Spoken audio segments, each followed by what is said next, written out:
আচ্ছা বলেন, আপনাকে যদি ঠিক এরকম একটা জায়গায় নিয়ে ছেড়ে দেওয়া হয় আর বলা হয় যে তোমার যা যা খুশি তুমি সেগুলো নিতে পারো, তাহলে আপনি কি কি নেবেন? আমি একটা মেয়ে হিসাবে যতটুকু বুঝি, একটা পুরুষ মানুষ এই জায়গায় না আটকালেও একটা মেয়ে মানুষ কিন্তু আটকে যাবেই যাবে। এখন যে আপুটা ভিডিওটা দেখছেন, আপনি কি আমার সাথে একমত? এই জায়গায় কি মেয়েরা আটকাবে না? অবশ্যই আপনার মতামতটি কমেন্টসে বলে যাবেন। আমি তো যেগুলাই দেখছিলাম আমার সেগুলাই ভালো লাগছিল। দারুণ কিছু ওয়াটার বটল ছিল, এগুলা বিশেষ করে ট্রাভেলিংয়ের জন্য অনেক ভালো। তারপরে আমাকে একজন বলল, আচ্ছা তুমি এখান থেকে কিছু একটা নাও, আমি তোমাকে গিফট করব। তো তারপর আর কি আমার পছন্দ হচ্ছিল যেগুলা সেগুলা তো আমি নিয়েছিলামই, আর পাশাপাশি আমি এখান থেকে একটা গিফটও পেয়েছিলাম। আর কি কি নিলাম আর কি পেলাম সেটা তো অবশ্যই আপনাদের সাথে শেয়ার করব, তবে ভিডিওর লাস্টে। আরেকটা ব্যাপার হচ্ছে, এই ভ্যানগুলোর সামনে দাঁড়ালে নির্দ্বিধায় নিঃসংকোচে আপনার পার্স ফাঁকা হয়ে যাবে, যদি আপনি সেই প্রিপারেশন নিয়ে যান, কেনার চিন্তা ভাবনা করে যান যে আপনি এখান থেকে আজ কিছু জিনিস কিনবেন, তাহলেই হয়েছে। তাহলে আর পার্সে 1 টাকাও অবশিষ্ট আসবে না, খালি হাতে বাসায় আসতে হবে। তো চলেন দেখা যাক আজ আমরা কি কি নিয়েছিলাম। বড় আপু অনেক কিছু নিয়েছিল, সেগুলো তো ওর বাসায় চলে গেছে, আর আমি যে কয়েকটা জিনিস নিয়েছিলাম সেটাই শেয়ার করছি এখানে।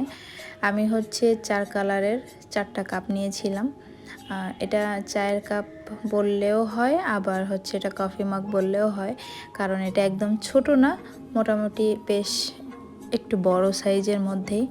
আর এখানে একটা স্পট, এটা আমি বাসায় এসে দেখলাম, ওখান থেকে আমি আসলে ওভাবে খেয়াল করে আনতে পারিনি।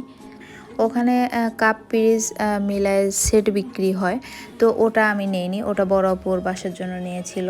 আর এখানে আমি 4টা একই কালার চাইলে নিতেই পারতাম, কিন্তু আমার মনে হয়েছে না 4টা 4 কালার নিই।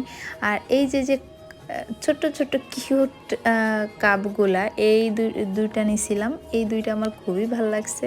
এটা দেখতে না একদম ডিমের শেপ, একদম ছোট, কিন্তু ভেতরে কিন্তু বেশ জায়গা, মনে হচ্ছে এটা দেখতে অনেক ছোট, বাট না। আর এটা ছিল হচ্ছে গিফট, এটার দুটো কালার ছিল, ইয়েলো আর হচ্ছে গ্রিন। তো আমি হচ্ছে গ্রিন কালারটাই নিই, বড় আপু গ্রিন কালারটাই নিয়েছিল। তো এটা ছিল হচ্ছে জুস মাগ, এটা বিভিন্নভাবে ইউজ করা যেতে পারে। এটার ক্যাপটা খুলে নর্মাল পানি খাওয়ার মগ হিসাবে ইউজ করা যেতে পারে। তারপর শর্ট টাইম পানি একটু গরম রাখার জন্য এটা ইউজ করা যেতে পারে। আর সাথে যে স্ট্রটা ছিল এটা কাচের হয়, সব থেকে বেশি ভালো লাগছে। তো এই ছিল আমার আজকের ভিডিও, ভালো লাগলে অবশ্যই পেজে একটা ফলো দিয়ে একটা কমেন্টস করে যাবেন। দেখা হবে নেক্সট ভ্লগে। থ্যাংকস ফর ওয়াচিং, আল্লাহ হাফিজ, বাই অ্যান্ড টাটা।